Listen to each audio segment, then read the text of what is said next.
of FBI agents. Let's go to someone who knows all about this. Frank Figliuzzi was former assistant director for counterintel at the FBI. Walk us through where this fits in. I mentioned that the president has wide authority to pick his cabinet and team. There's an advice and consent of the Senate. But that type of personnel shift we see, very standard. This reaching down to the agent level, to field offices, and all but admitting that it's for partisan purposes. How extreme is this? And does it concern you about the crime-fighting abilities of the FBI going forward? Yeah, Ari, this is indeed unprecedented in the history of the FBI. And the one message I hope people hear tonight is that we are now significantly less safe as a nation. When you are peeling away layers of leadership, right down to field office squads and agents and even analysts, you are making America less safe. At any given time in this country, there are multiple terror plots being tracked by the FBI, and interference and intervention is what prevents them from playing out entirely. God help us if one of the offices impacted by this purge at several layers of leadership and even some of their best agents being walked out or told to go home, there's a terror plot playing out. That's not a political thing. That's a safety thing. The other thing that's happening is any semblance of diversity and inclusion is literally being wiped off the map. The New York Times put out a photo today of the walls of Quantico, the FBI Academy, where they're painting over the FBI's core values to include integrity, adherence to the Constitution, and diversity. A less diverse FBI is a less effective FBI. Try doing surveillance on the street in the inner city with two white guys. Try working undercover in a Middle Eastern terror organization with a white guy. It doesn't work that way. So we're becoming less and less safe very quickly. Understood. I mentioned that Kash Patel disclaimed, said he opposed this, what the Times and the AP and other outlets are reporting. And I mentioned that, Frank, because as you know, and I think our viewers know, there are a lot of efforts underway to minimize and normalize everything, or to say that everything is a sort of an outburst, a quote unquote emotional, exaggerated response to what Donald Trump is doing. And that's even one of the rhetorical devices. And yet, I think it matters tonight that what we just reported and what you said could make America less safe is something that Donald Trump's FBI nominee felt the need under oath to say, no, he wouldn't do that. He's against that. And it's literally what now today is being reported. That's the introduction for a short bit of sound from Patel under oath. Take a look. If you can't commit that those FBI agents will be protected from political retribution, we can't accept you as FBI director. All FBI employees will be protected against political retribution. They deserve. Frank? Look, if anybody looks at what's happening in reality and what Kash Patel testified to before Congress, there's only one conclusion. He was being less than truthful. He was lying. And it is what we've seen other nominees do, back away from all of their prior statements and conduct and pretend to be somebody they're not, even while it's happening in real life. What the Senate should do is call him back to the Hill and say, please explain what's going on and how you don't possibly understand what's going on in the agency you're going to try to lead. What should Americans do with this information? There's what Donald Trump promotes, and I think folks who follow the news have a sense of that. Dr. Phil is on the ride along. There's big, bold statements. There's executive orders which legally disintegrate in a matter of days because they weren't written according to the Constitution. But he wanted the headlines. There's all of that. And then there's this, what could be a pattern, according to the AP reporting, that into the Friday late hours, you get these other agenda items which affect a lot of things. They might affect the safety of Washington and Miami and other field offices, and they're not being promoted. They're almost being hidden. What are we to make of that, and what should people do? So first order of business, contact your member of Congress, your member of the Senate, particularly if they serve on committees that are handling nominees, and particularly if it's judiciary with the FBI, and say, you feel less safe because of what's happening here. Secondly, inevitably, what I'm hearing is there will be funding requests to help these agents and employees, many of whom, by the way, are not eligible for retirement. They have kids to feed, tuition to pay for college kids, and they're going to be kicked out the door with nothing.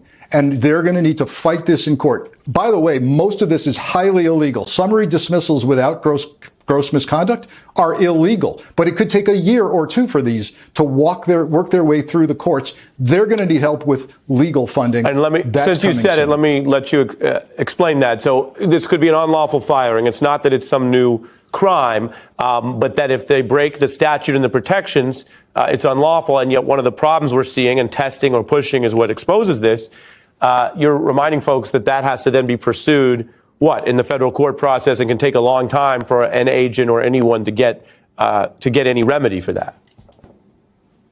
Oh, for sure. Yeah. Think back to Pete Strzok or Andy McCabe at the highest levels of the FBI being terminated, all eventually getting their back pay, getting their pensions back. But that took a very long time. And those guys were without income for a very long time. Breaking news. More than 20 heads of FBI field offices have been ordered to retire or be fired today, including the leaders of the Bureau's field offices in Miami and Washington, D.C. NBC News is reporting this, but beyond just DOJ leadership, Donald Trump's Justice Department started purging rank-and-file prosecutors who brought violent January 6 rioters to justice. Their termination letter quoted Trump's comments that the cases represented, quote, a grave national injustice, end quote.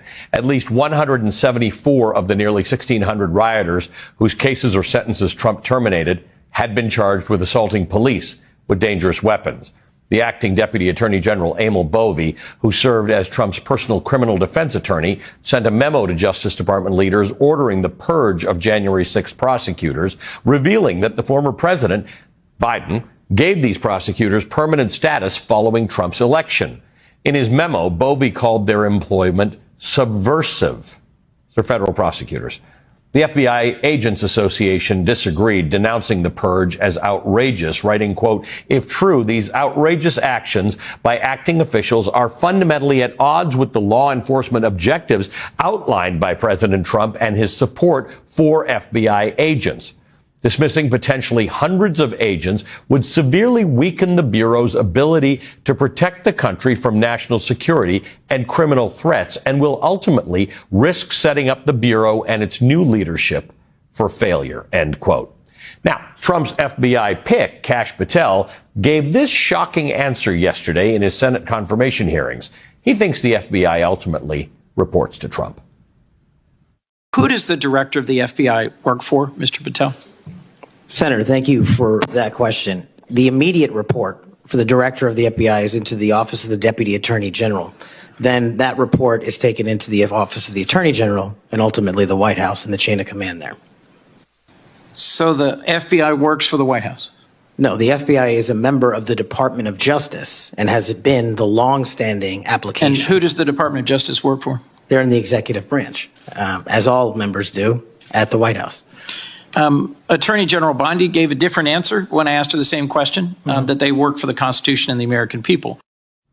Until literally I just did that intro, you got new information on this FBI situation.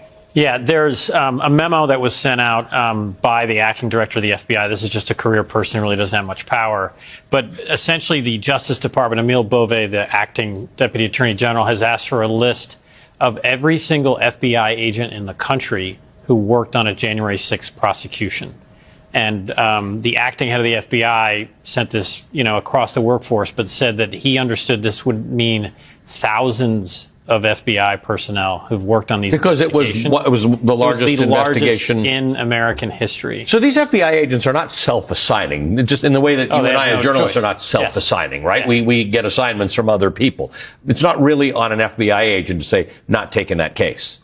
And that's what's so different here and frankly surprising. This isn't some effort, to go after Jack Smith. Not that, some would argue that's not justified, but this is thousands of agents who were simply doing their jobs and questioning all of the prosecutions related to January 6th, every single one of them. and that so there will be a review of all of those thousands of FBI agents, Right. and whether they too should face some sort of action as these people that were ousted tonight, the much more senior people. So it's a much broader approach than I expected. I'll be honest about that. Joyce, let's talk about the distinction, whether it's FBI agents or it's prosecutors. Whether you agree with it or not, high-level people sometimes get asked to resign and change over with the new administration. Some would argue, and I'm one of them, that really shouldn't happen, that the civil service is the civil service and that should be it. But sometimes political appointees get asked to move on when there's a new president. This is not what we're talking about here, Joyce. I use the word purge because it's going to ranks and levels that are much lower than the most senior decision makers, either in the Department of Justice or the FBI. Yeah, purge is exactly the right word for what this is. You expect to see political appointees. I was a political appointee in the Obama administration. You expect to see us leave at the end of the administration. What we're talking about now is career employees. Pro-life activists sentenced to prison under the Biden administration are speaking out after receiving pardons from President Donald Trump. I have never ever seen any violence on the part of pro-life people, Paulette Harlow said in the exclusive interview with outnumbered co-host Kylie McEnany. Harlow, 75, at the time of her conviction, was found guilty of federal civil rights conspiracy and violation the Freedoms of Access to Clinic Entrance Phase Act. Pro-life priorities pardons by Trump Fox confirms. There were several things that were said to us